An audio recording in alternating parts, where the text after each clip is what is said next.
Voici la correction de l'évaluation numéro 6 portant sur le produit scalaire, les polynômes de degré 3 et les probabilités conditionnelles. Le premier exercice est l'exercice de spécialité sur le produit scalaire. Les questions 1 et 2 sont indépendantes. La première question se résout en utilisant la figure 1 qui vous est donnée. Donc on vous donne deux vecteurs, OA ou OB, et en utilisant comme seule unité le carreau, il faut déterminer le produit scalaire OA scalaire OB. Étant donné que on a seulement l'unité qui est le carreau, on va simplement avoir à utiliser la projection. Puisque si je projette le point B ici, il arrive en H.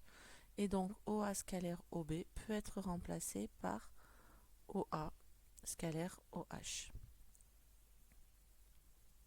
Les vecteurs OA et OH sont collinaires et de même sens, donc je peux remplacer le produit scalaire par le produit des longueurs, OA fois OH. Et là, il me reste juste à regarder les longueurs en carreaux. La longueur du segment OA, c'est 4 carreaux. La longueur du segment OH, c'est 3 carreaux. Donc 4 fois 3, ça fait 12. Deuxième question, donc, qui est en relation avec la figure 2. On vous dit que ABC est un triangle rectangle en A. Donc on va rajouter les codages. On sait que AB fait 4, BC fait 8 et l'angle ABC fait 60. Voilà. K est le point du segment BC tel que CK fait 7, donc ici j'ai 7. H est le point d'intersection de la droite AB avec la droite passant par K et perpendiculaire à BC, ça veut dire que ici on a un angle droit. Sans calcul, déterminer BK. Les points B, K et C étant alignés, BK était en fait égal à BC moins KC, ce qui fait 8 moins 7, ce qui fait 1. Question B.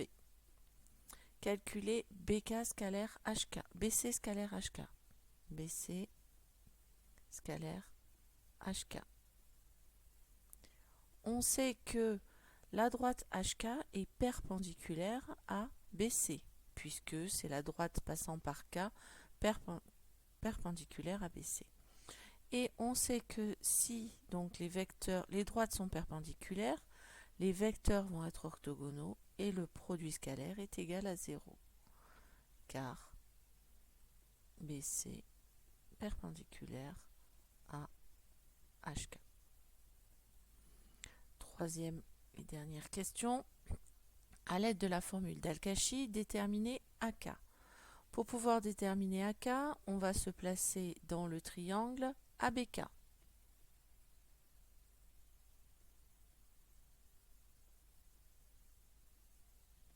Donc d'après la formule d'Al-Kashi,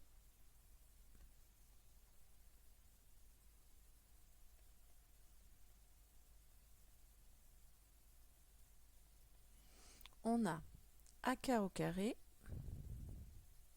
qui est égal à AB au carré plus BK au carré moins 2 fois AB fois BK fois le cosinus de l'angle ABK. AB, on sait que ça mesure 4, donc ça fait 4 au carré. BK, on a vu à la question petit a que ça vaut 1. Moins 2 fois 4 fois 1. Et l'angle ABK, c'est en fait l'angle ABC qui fait 60 degrés. Ce qui nous donne 16 plus 1 moins 8 fois le cosinus de 60 degrés qui vaut 1 demi. Donc ça fait 17 moins 4, ce qui nous fait 13.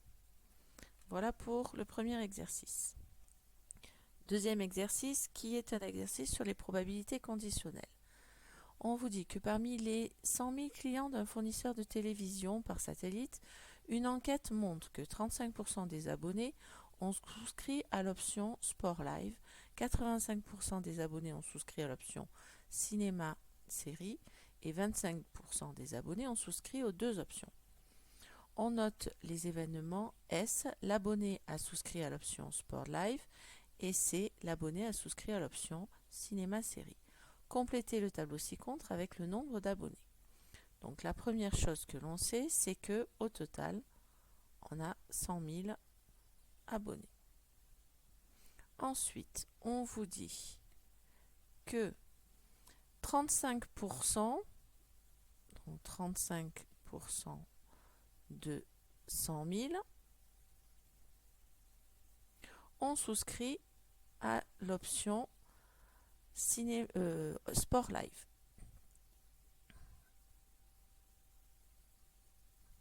Ce qui fait 3500. Non, pardon, j'ai oublié un 0. 35 000. Donc, option Sport Live, ça veut dire total de S. Donc, 35 000. Ensuite, on vous dit 85% ont souscrit à l'option Cinéma Série. Donc, 85% de 100 000. Ce qui fait 85 000. Je le mets dans le total de C.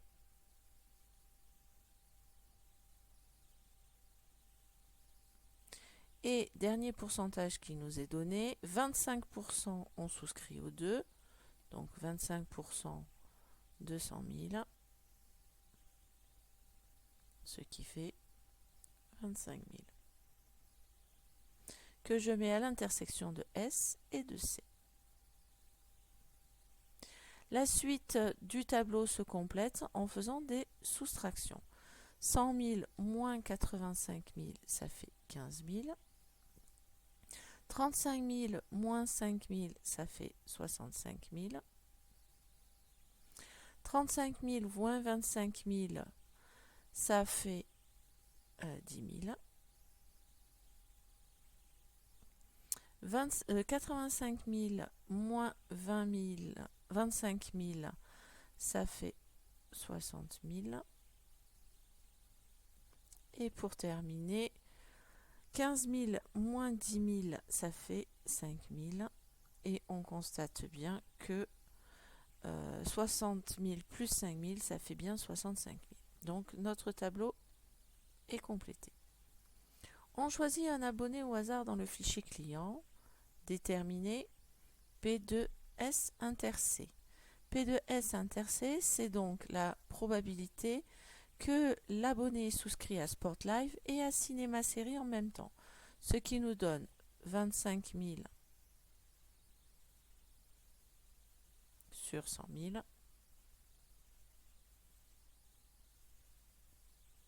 On obtient 0,25, ce qui est en relation avec les 25% que l'on avait donné dans l'énoncé. Petit b. Déterminer la probabilité que cet abonné n'est ni souscrit à l'option Sport Live, ni à Cinéma Série. On cherche en fait ici P de S bar inter C bar. Le nombre d'abonnés qui n'ont souscrit à aucune des deux formules est de 5 000 sur 100 000, ce qui fait 0,05. Question C. Quelle est la probabilité que cet abonné ait l'option Cinéma Série mais pas l'option Sport Live? On cherche en fait P de C inter S bar. P de C inter S bar, C inter S bar, on en a 60 000 sur 100 000, ce qui fait 0,6. On continue avec la question D où il s'agit de calculer une probabilité conditionnelle. Donc on cherche à calculer P de C sachant S. D'après la formule du cours, on sait que c'est cardinal de S inter C sur cardinal de S. Cardinal de S inter C, c'est 25 000 divisé par cardinal de S, 35 000. Ce qui donne à la calculatrice 5 septièmes, ce qui fait à peu près 0,71. Question E. Je vais chez un ami qui a souscrit à l'option cinéma-série. Quelle est la probabilité qu'il ait aussi souscrit à l'option Sport Live? On cherche ici une probabilité conditionnelle. On cherche la probabilité de S sachant C, puisque on sait qu'il a souscrit à l'option ciné. Ce qui donne cardinal de C inter S sur cardinal de C. Cardinal de C inter S, c'est toujours 25 000 divisé par cardinal de C qui vaut 85 000. Ce qui nous donne à peu près 0,29. Bien entendu, les questions B, C et E vous sont posées en français, donc pour donner la réponse, il fallait écrire une phrase en français. On passe au dernier exercice, l'exercice 3 qui porte sur les polynômes de troisième degré. Je vous donne ici f de x égale moins 3x au cube plus 21x carré moins 12x moins 36.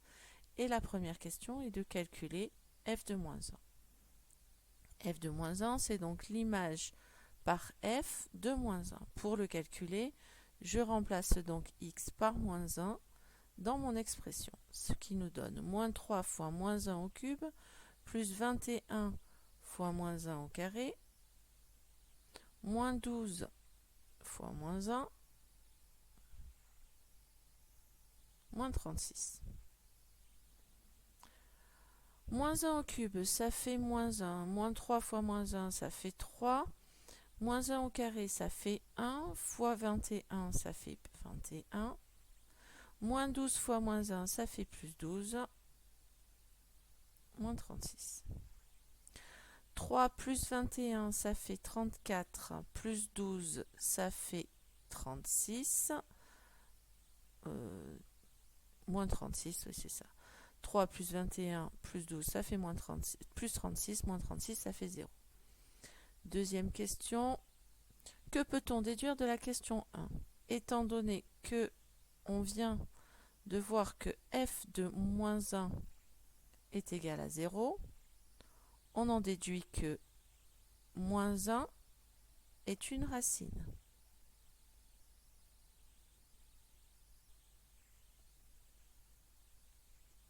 On en déduit que moins 1 est une racine de f.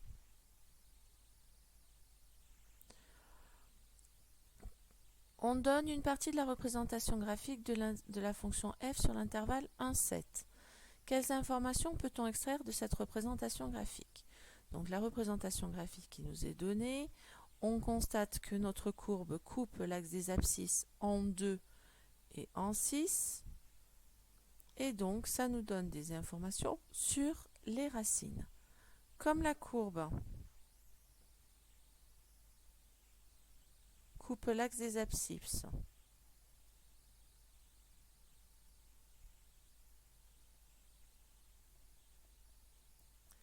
l'axe des abscisses 2 et 6, on en déduit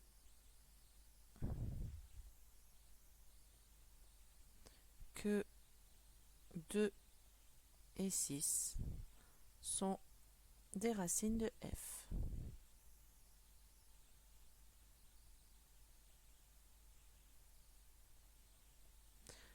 Quatrième question. Montrez que f a pour forme factorisée moins 3 facteur de x plus 1, facteur de x moins 2, facteur de x moins 6. Là, il y a deux possibilités. Soit vous prenez l'expression qui vous est donnée, sans dire que c'est f de x, et vous la développez pour montrer que c'est bien égal à moins 3x au cube plus 21x carré moins 12x moins 36. Soit vous vous servez des informations que vous avez recueillies précédemment. Dans l'expression de f de x, on sait que d'après l'expression algébrique de départ, d'après la forme développée,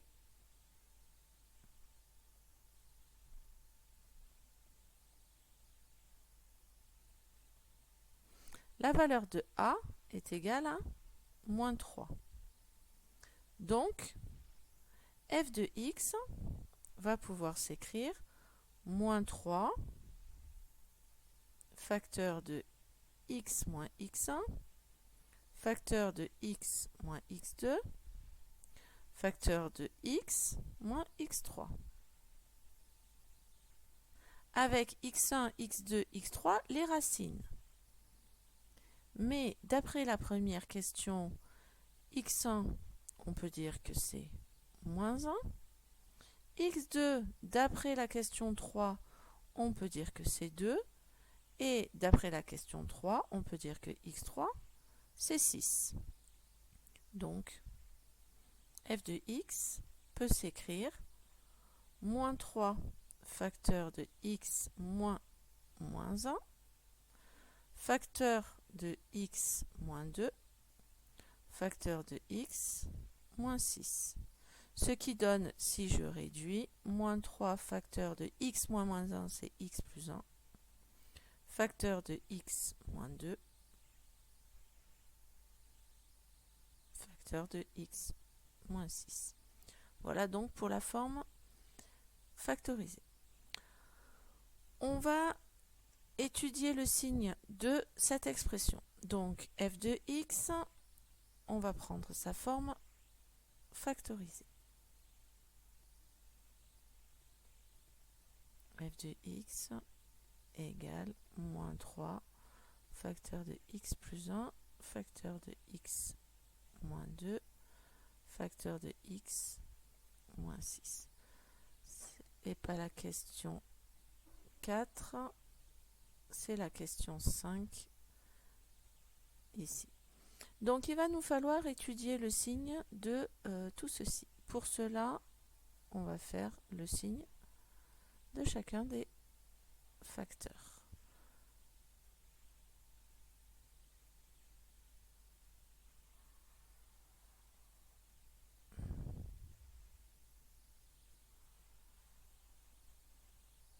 Donc,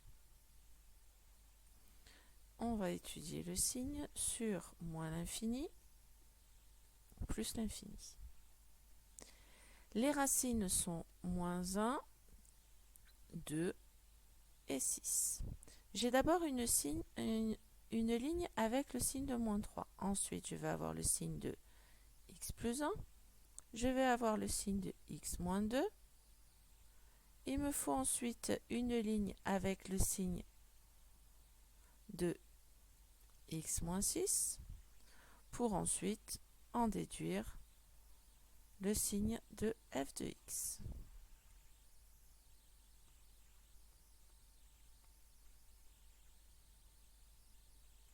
Donc moins 3, c'est un nombre négatif, donc je mets des signes moins partout dans le tableau. X plus 1 s'annule pour x égale moins 1. C'est une fonction affine qui est croissante puisque le coefficient directeur c'est 1, donc elle est d'abord de signe moins puis plus. X moins 2 s'annule en 2, même chose, le coefficient directeur c'est 1, donc c'est d'abord de signe moins, puis ensuite plus puisque la fonction est croissante. Et la dernière, on a la même chose qui s'annule en 6. Et on obtient donc moins fois moins fois moins fois moins. 4 fois moins, ça fait plus. Ici, j'ai un 0. Moins fois plus, ça fait moins. Fois moins, ça fait plus. Fois moins, ça fait moins. Ici, j'ai un 0. Plus fois plus, ça fait plus. Fois moins, ça fait moins. Fois moins encore, ça fait plus. Et ici, j'ai simplement un signe moins. Donc, le résultat, c'est moins. Voilà pour le signe de f de x. Question 6, il s'agit de reprendre une expression que je vous donne, une affirmation, et voir si elle est vraie ou pas. L'affirmation est la suivante. Pour tout réel x plus petit que 2, on a f de x qui est négatif. Voyons si c'est le cas. Pour tout réel x plus petit que 2, eh bien c'est faux, puisque on constate que si x est plus petit que moins 1, f de x est positif. Et si x est compris entre moins 1 et 2, f de x est négatif. Et on va même avoir, si x est égal à moins 1, f de moins 1 qui vaut 0. Voilà, donc le contrôle est terminé. J'espère que cette correction vous aura aidé à mieux comprendre vos erreurs. N'hésitez pas à me poser vos questions si nécessaire.